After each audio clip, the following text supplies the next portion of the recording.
This was 7 cards for 7 days, and we are starting with Monday, September 26th, and going to Sunday, October 2nd. Hard to believe we're already there to that month.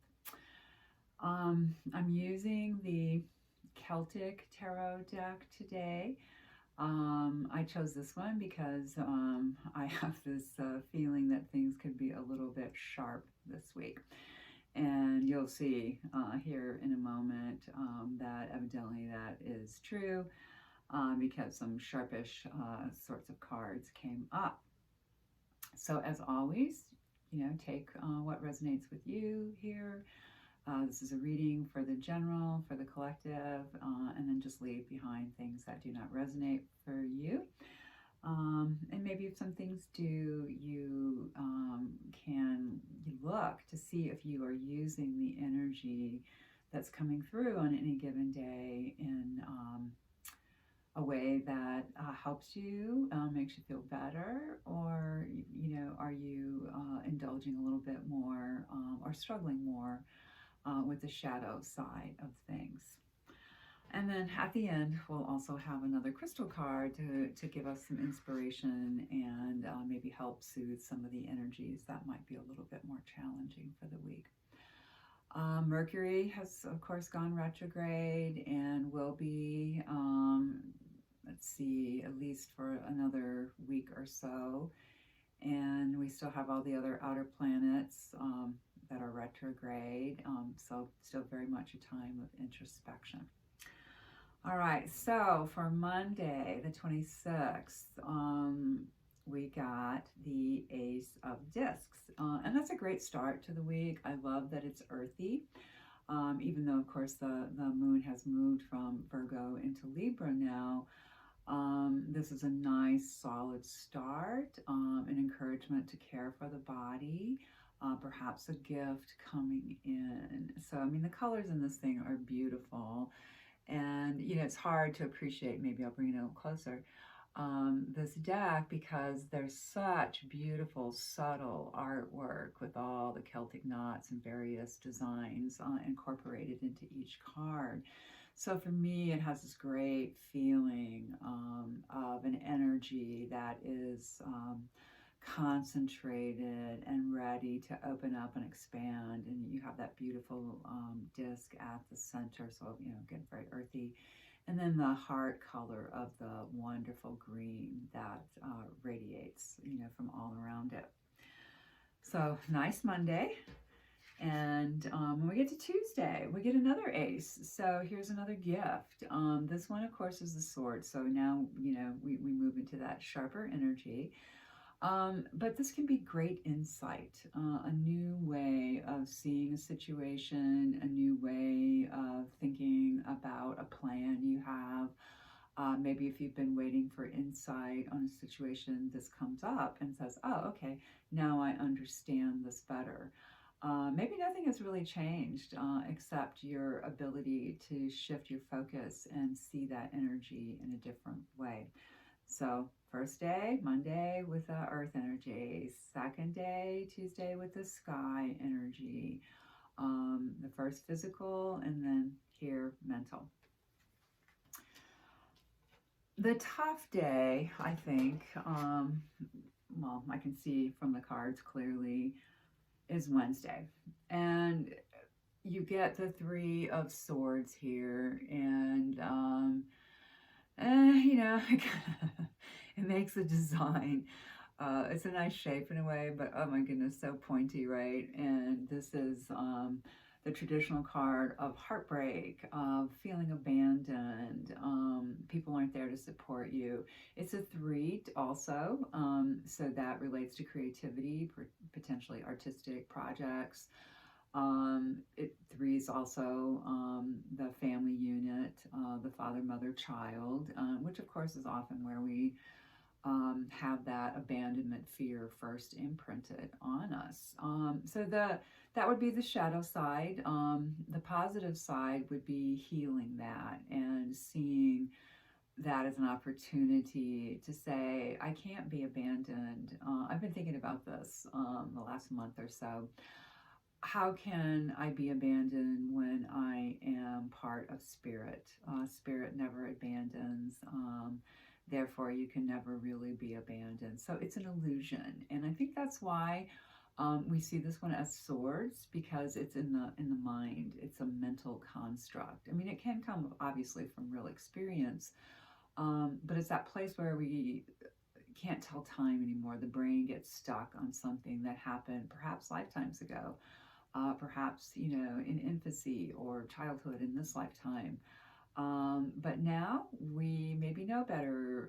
We can find ways that we have affiliation, ways that we are there for ourselves, present for the self, and not abandoning of the self. And then knowing spirit can never abandon us because we are spirit.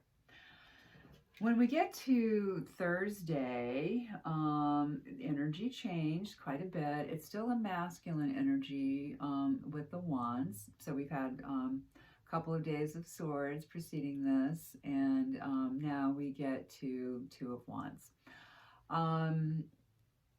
I've heard this card described as alliance, and that tends to be my favorite way to see it.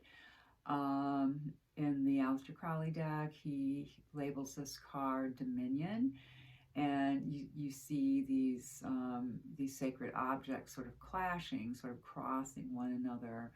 So that can be the shadow side, getting into a bit of a conflict energetically with someone or something.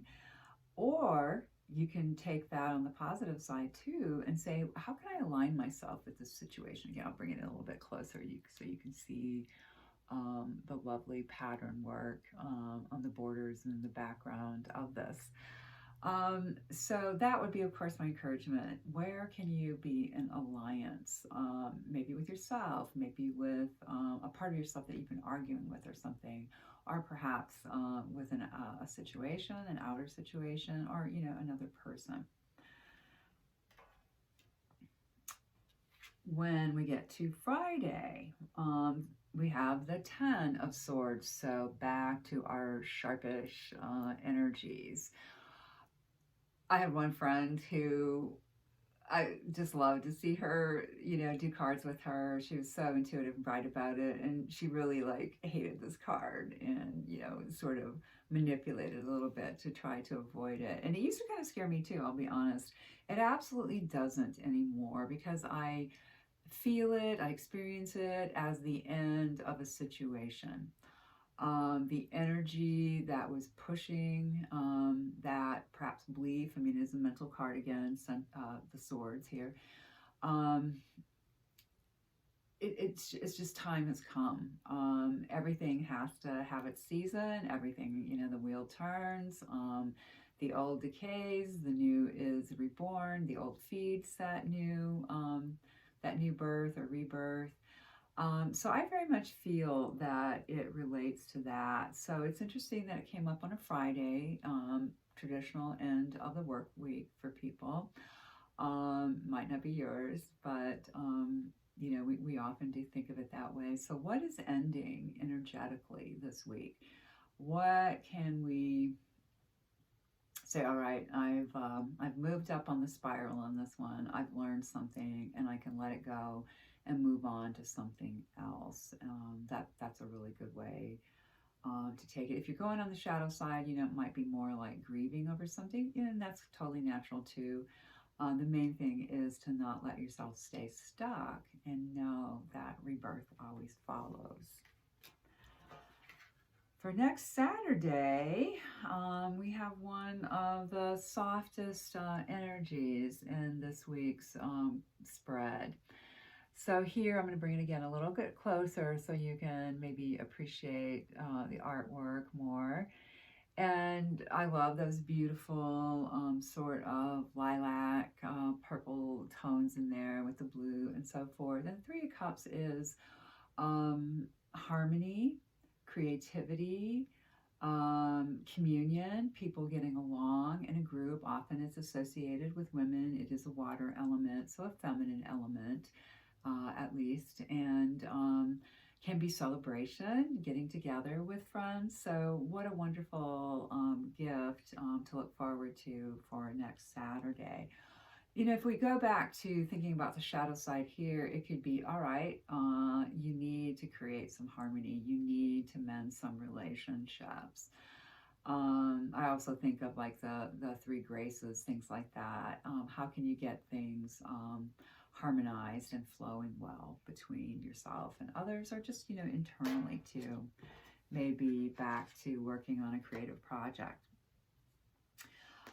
The only major occurs for Sunday of next week, October 7th, 2nd. It's a 7 card, the Chariot. So a major energy of moving forward. I always feel like this card signifies that gathering up to move forward, getting in the chariot, the vehicle, whether it's the body, the car, the plane, train, whatever. How do we get into this energy and move forward to a place that feels more holistic, that is more centered and balanced for us? And for some reason, I'm hearing the message about not getting into negative fantasy. That is worry, and it's very prevalent, very strong energy on the planet. And depending on your astrological chart, your personal experience, your soul experience, it may or may not be an issue for you. I can claim that it is for me. And when I see this, it's like, all right, gather it up, stack your chakras, get your ducks in a row, to put it another way, and move into a more promising territory, a more fertile place. So using the imagination and the energy of the body and the self to go forward, and with the intent of the most benevolent outcome for everyone. So I hope that helps. And, even though we might have a few days in this week where the mental energy is something we need to work with to calm ourselves down, to get into the body more. Another way to use it too would be to say, what am I really feeling? Having a conversation with yourself about that, knowing that you're going to be pulled into the head. I mean, I had a talk with a beloved friend yesterday about this, how we can even feel it in the face and how the tension sets in there. And we got 3 days of that this week.